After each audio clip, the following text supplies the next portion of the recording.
Hello दोस्तों, कैसे हो आप सब। आशा करता हूँ कि सब अच्छे होंगे। तो चलिए आइए स्टार्ट करते हैं आज का वीडियो। आज का जो हमारा वीडियो रहने वाला है वो है यूटेट पेपर सेकेंड 2021 का जो पेपर है उसका हम क्या करने वाले हैं, बाल विकास एवं शिक्षण विज्ञान के 30 प्रश्नों को हल करने वाले हैं। तो दोस्तों, प्रश्न को स्टार्ट करने से पहले आप सभी एक कॉपी और पेन ले लें। उसमें सही प्रश्नों के उत्तर देते जाएंगे और वीडियो के अंत में आप पाएंगे कि आपके 30 में से कितने प्रश्न सही हो रहे हैं। इससे आप अपने तैयारी का आंकलन कर सकते हैं। तो चलिए स्टार्ट करते हैं। पहला प्रश्न,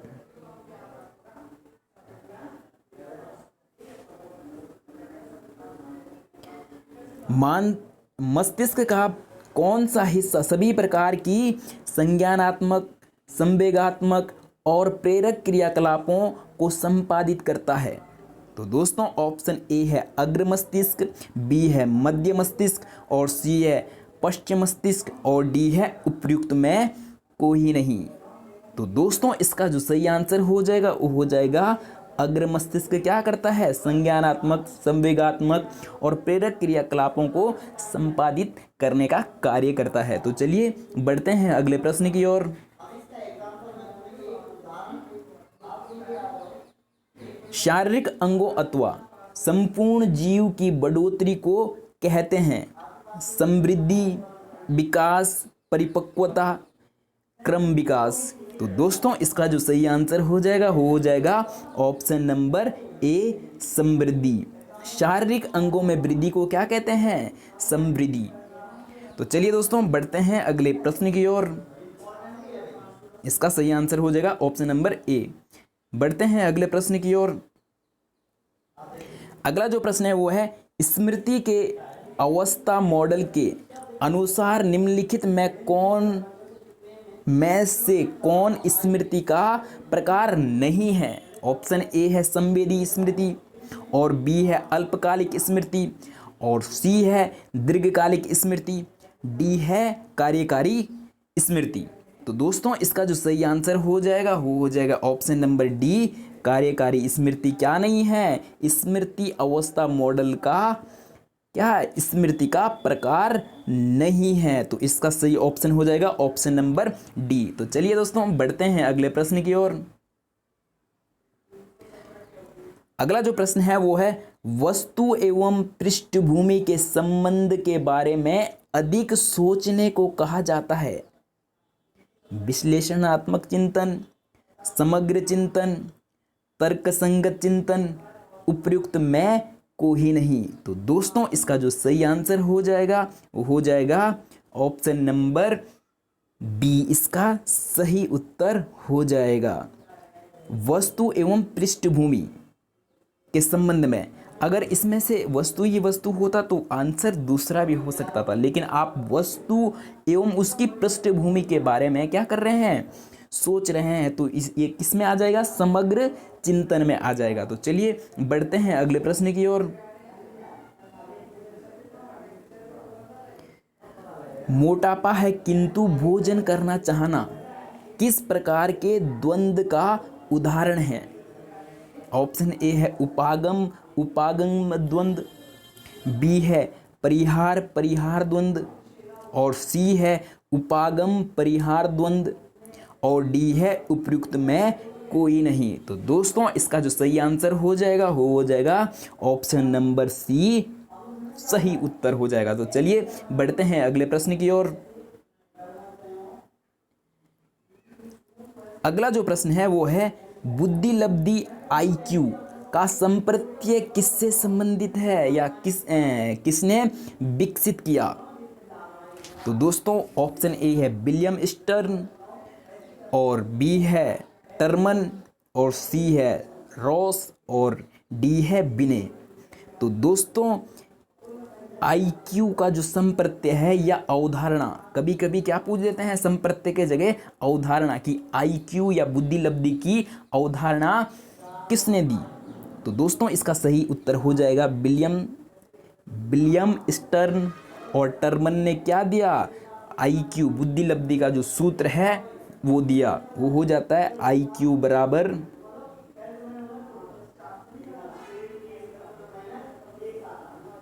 बटा C है इंटू 100 हो जाता है। IQ का जो दोस्तों सूत्र होता है बराबर मेंटल एज और वास्तविक आयु CA इंटू 100। तो ये जो किसने दिया, ये सूत्र किसने दिया, टर्मन ने दिया। और बिने ने क्या किया, सबसे पहले पहला बुद्धि परीक्षण किया। तो दोस्तों इसका जो सही आंसर हो जाएगा वो हो जाएगा option number A William stern. तो दोस्तों बढ़ते हैं अगले प्रश्न की ओर। अगला जो प्रश्न है वो है वर्तमान समय में मनोविज्ञान को किस विज्ञान कहा जाता है। वर्तमान समय में मनोविज्ञान को किसका विज्ञान कहा जाता है। आत्मा का, मस्तिष्क का, व्यवहार का, चेतना का। तो दोस्तों वर्तमान समय में किसका विज्ञान कहा जाता है, व्यवहार का। वर्तमान समय में मनोविज्ञान को व्यवहार का विज्ञान कहा जाता है। तो चलिए दोस्तों बढ़ते हैं अगले प्रश्न की ओर।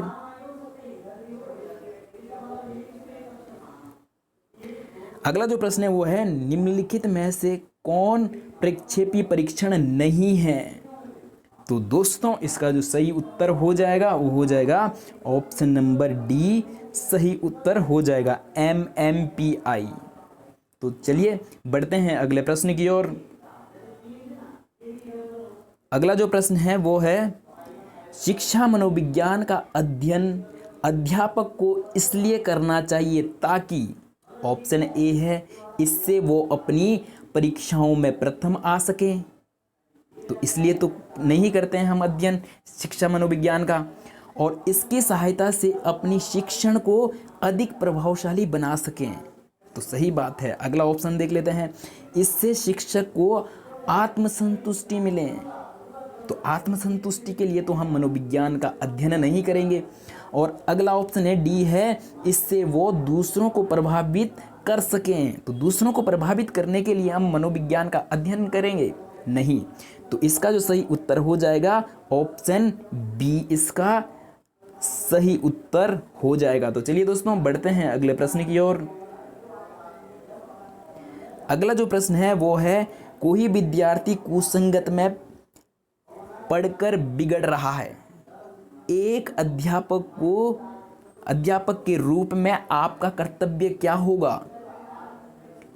आप या तो किसी स्कूल में पढ़ा रहे होंगे या भविष्य में पढ़ाएंगे। अगर बीएड कर रहे होंगे अभी तो भविष्य में पढ़ाएंगे। और या आप हो सकता है जिनका बीएड हो गया होगा वो किसी स्कूल में पढ़ा रहे होंगे। तो अगर कोई बच्चा क्या हो जाता है कुसंगत में पढ़कर बिगड़ रहा हो तो आप क्या करेंगे।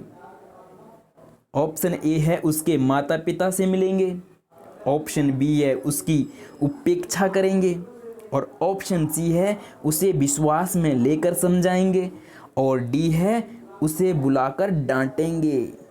तो दोस्तों आपको क्या करना चाहिए, उसे विश्वास में लेकर समझाएंगे कि बेटा आप बहुत अच्छा कर सकते हो, ये संगत को छोड़कर आप क्या है पढ़ने में अच्छे हो और आप अच्छा कर सकते हो। इस प्रकार से जब आप समझाएंगे तो बच्चा कुसंगत को छोड़कर अच्छे बच्चों के संगति में आ जाएगा और पढ़ने में भी अच्छा हो जाएगा। तो चलिए दोस्तों बढ़ते हैं अगले प्रश्न की ओर। इसका जो सही आंसर हो जाएगा ऑप्शन नंबर सी।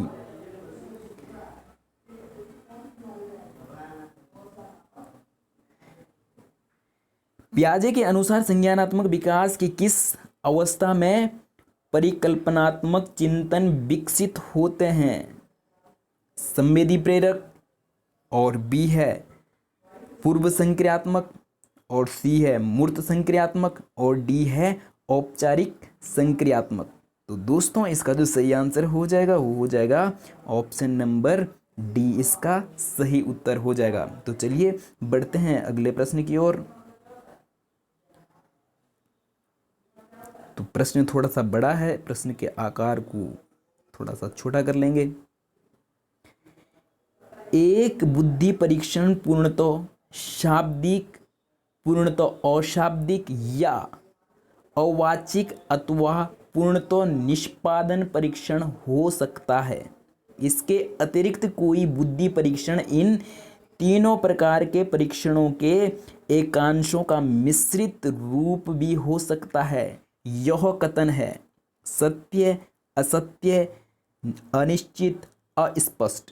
तो दोस्तों इसका जो सही आंसर हो जाएगा वो हो जाएगा ऑप्शन नंबर ए, सही उत्तर हो जाएगा। तो चलिए बढ़ते हैं अगले प्रश्न की ओर।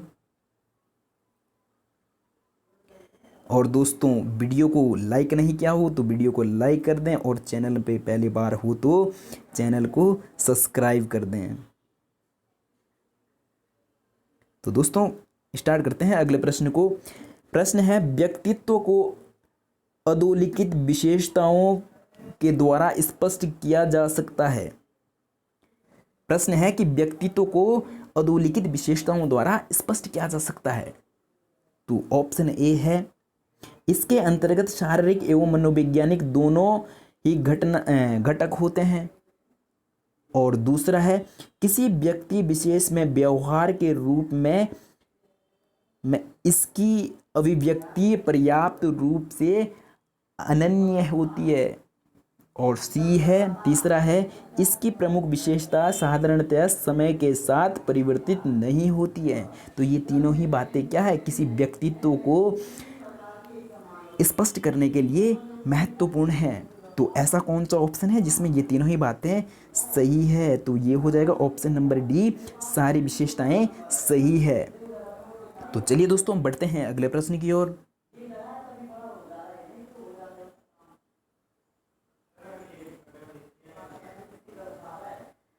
अगला जो दोस्तों प्रश्न है वो है गाल को छूने पर सिर को घुमाना एवं मुख खोलना नवजात शिशुओं में उपस्थित किस प्रकार के प्रतिवर्त के अंतर्गत आता है? रूटिंग, मोरो, पकड़ना, बेबनिस्की। तो दोस्तों इसका जो सही आंसर हो जाएगा वो हो जाएगा ऑप्शन नंबर ए, इसका सही उत्तर हो जाएगा। तो चलिए बढ़ते हैं अगले प्रश्न की ओर। अगला जो प्रश्न है, निम्नलिखित में से कौन सी किशोर अवस्था की एक प्रमुख चुनौती नहीं है? अपाचार और मादक द्रव्यों का दुरुपयोग, आहार ग्रहण संबंधी विकार, असुरक्षा एवं निर्भरता। तो दोस्तों इसका जो सही उत्तर हो जाएगा वो हो जाएगा ऑप्शन नंबर डी, सही जवाब हो जाएगा। तो चलिए बढ़ते हैं अगले प्रश्न की ओर।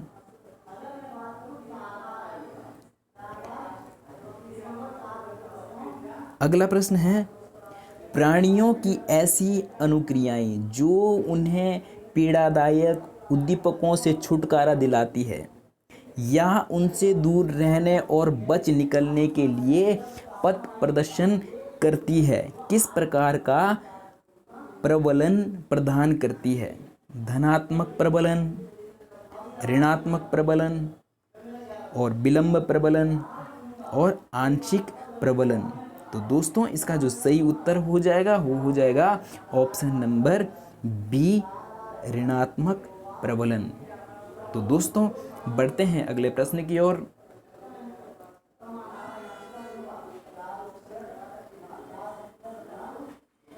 किसके अनुसार कौशल अधिगम की प्रक्रिया 3 चरणों में होती है? संज्ञानात्मक, सहचारात्मक तथा स्वायत्त। तो दोस्तों इसका जो सही उत्तर हो जाएगा वो हो जाएगा ऑप्शन नंबर ए, फिट्स के अनुसार। तो चलिए बढ़ते हैं अगले प्रश्न की ओर। अगला जो दोस्तों प्रश्न है वो है किस प्रकार के बच्चों को पेशीय समन्वय तथा हस्त निपुणता अपेक्षाकृत निम्न कोटि का होता है? श्रवणबाधित बच्चों के लिए, या प्रभावशाली बच्चों के लिए, या अधिगम अक्षमता बच्चों के लिए, उपयुक्त सभी। तो दोस्तों इसका जो सही उत्तर हो जाएगा वो हो जाएगा ऑप्शन नंबर सी, अधिगम अक्षमता वाले बच्चों के लिए क्या हो जाएगा? सही उत्तर हो जाएगा। तो चलिए बढ़ते हैं अगले प्रश्न की ओर। अगला जो प्रश्न है वो निम्न में से कौन स्मृति की एक अवस्था नहीं है? स्मृति की कौन सी एक अवस्था नहीं है? ऑप्शन ए है कूट संकेतन, और बी है भंडारण, और सी है पुनरुद्धार, और डी है अवधान। तो दोस्तों इसका जो सही आंसर हो जाएगा ऑप्शन नंबर डी, इसका सही उत्तर हो जाएगा अवधान। तो ये क्या नहीं है? स्मृति की एक अवस्था नहीं है। बाकी तो ये क्या तीनों स्मृति की अवस्थाएं हैं, लेकिन अवधान क्या नहीं है? स्मृति की अवस्था नहीं है। तो हमें नहीं ही पूछा था, तो अवधान सही उत्तर हो जाएगा। तो चलिए बढ़ते हैं अगले प्रश्न की ओर। अगला जो दोस्तों प्रश्न है वो है सामान्य से विशिष्ट की ओर किस प्रकार की तर्कना कहलाती है? आगमनात्मक तर्कना, निगमनात्मक तर्कना, और समयानुमान तर्कना, और सृजनात्मक तर्कना। तो दोस्तों इसका जो सही आंसर हो जाएगा वो हो जाएगा ऑप्शन नंबर बी, निगमनात्मक तर्कना हो जाएगा। तो चलिए बढ़ते हैं अगले प्रश्न की ओर। अगला जो दोस्तों प्रश्न है वो है किस प्रकार की चिंतन योग्यताओं के अंतर्गत सामान्यता, चिंतन, प्रवाह, लचीलापन, मौलिकता एवं विस्तारण आते हैं? तो किस प्रकार ये योग्यता के अंतर्गत आते हैं? पार्श्विक चिंतन, ऊर्ध्व चिंतन, अभिसारी चिंतन, अपसारी चिंतन।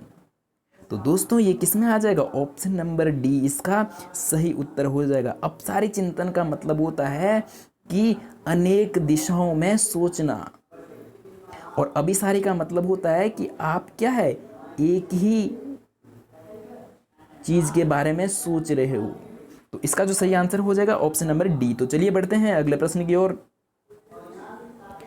अगला जो दोस्तों प्रश्न है वो है अब्राहम एच मैस्लो के द्वारा प्रतिपादित आवश्यकताओं के पदानुक्रम के अनुसार निम्न में से कौन सी आवश्यकता पदानुक्रम के तल में स्थित है? तो दोस्तों अब्राहम मैस्लो ने क्या दिया है? आवश्यकता के अनुप्रयोग के लिए सिद्धांत दिया है। तो उसकी जो सबसे निम्न वाली या तल वाली स्थिति है वो कौन सी है?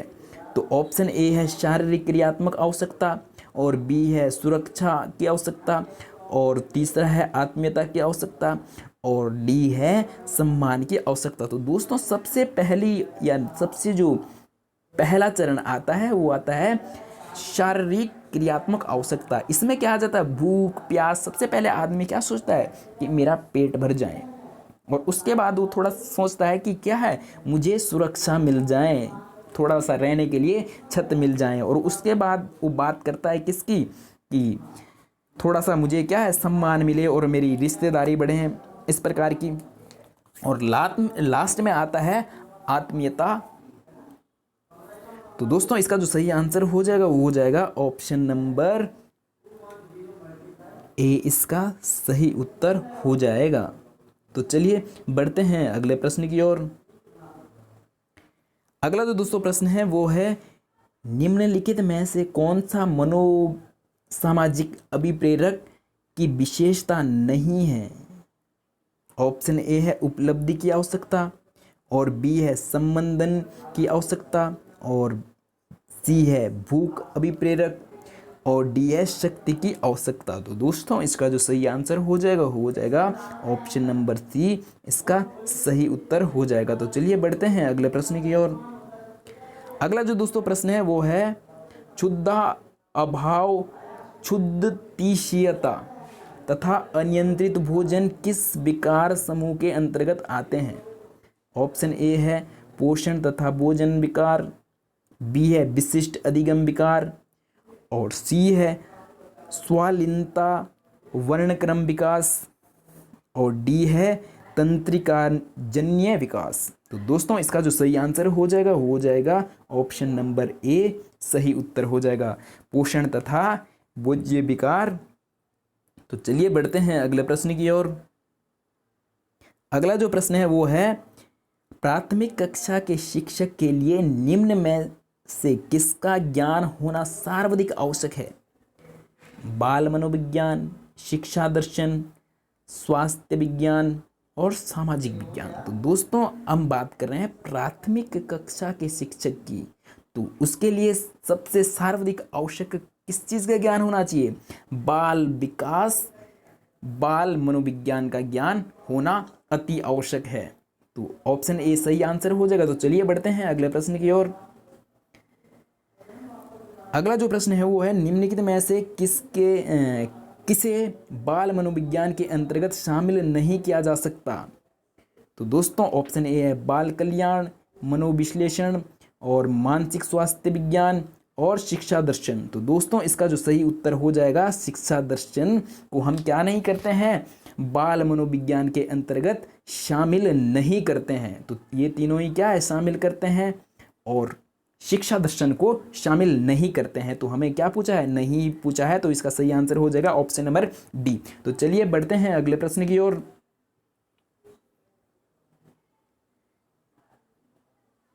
अगला जो दोस्तों प्रश्न है वो है बाल मनोविज्ञान में अध्ययन किया जाता है। ऑप्शन ए है बालक के जन्म से लेकर बाल्य अवस्था तक का, और ऑप्शन बी है बालक के जन्म से पूर्व गर्भ अवस्था से लेकर किशोर अवस्था तक का, ऑप्शन सी है बालक के जन्म से लेकर प्रौढ़ावस्था तक का, और ऑप्शन डी है बालक के जन्म से लेकर युवावस्था तक का। तो दोस्तों इसका जो सही आंसर हो जाएगा, हम बाल मनोविज्ञान के अंतर्गत क्या करते हैं? किसका अध्ययन करते हैं? बालक के जन्म के पूर्व गर्भ अवस्था से लेकर किशोर अवस्था का अध्ययन करते हैं। तो दोस्तों इसका ऑप्शन नंबर बी क्या हो जाएगा? सही उत्तर हो जाएगा। तो चलिए बढ़ते हैं अगले प्रश्न की ओर। अगला जो प्रश्न है वो है बालक के व्यवहार में परिवर्तन के लिए व्यवहार अध्ययन की किस विधि का सहारा लिया जाता है? साक्षात्कार, प्रश्नावली और उपचारात्मक और प्रयोगात्मक। तो दोस्तों इसका जो सही उत्तर हो जाएगा वो हो जाएगा उपचारात्मक, इसका सही उत्तर हो जाएगा। तो चलिए बढ़ते हैं अगले प्रश्न की ओर। और अगला जो प्रश्न है ये आज का सेकंड लास्ट प्रश्न हो जाएगा। तो दोस्तों वीडियो को लाइक नहीं किया तो वीडियो को लाइक करें, और चैनल पे पहले बार हो तो चैनल को सब्सक्राइब करें। तो प्रश्न को स्टार्ट करते हैं। बाल अपराध की रोकथाम के लिए माता पिता को क्या करना चाहिए? बच्चों को डांटना चाहिए, बच्चों से सहानुभूतिपूर्ण एवं सकारात्मक व्यवहार करना चाहिए, और ऑप्शन सी है बच्चों को पीटना चाहिए, और ऑप्शन डी है उपयुक्त में कोई नहीं। तो दोस्तों इसका जो सही उत्तर हो जाएगा वो हो जाएगा ऑप्शन नंबर बी, इसका सही उत्तर हो जाएगा। तो चलिए बढ़ते हैं अगले प्रश्न की ओर। अगला जो दोस्तों प्रश्न है वो है कौन सी विधि एक नियंत्रित दशा में दो घटनाओं या प्रतिवर्तियों के मध्य कार्य कारण संबंध स्थापित करती है? ऑप्शन ए है प्रेक्षण विधि, बी है प्रायोगिक विधि, और सी है सहसंबंधात्मक अनुसंधान, और डी है सर्वेक्षण विधि। तो दोस्तों इसका जो सही आंसर हो जाएगा ऑप्शन नंबर बी, प्रायोगिक विधि। तो दोस्तों आज के लिए इतना ही, और वीडियो को पूरा देखने के लिए धन्यवाद।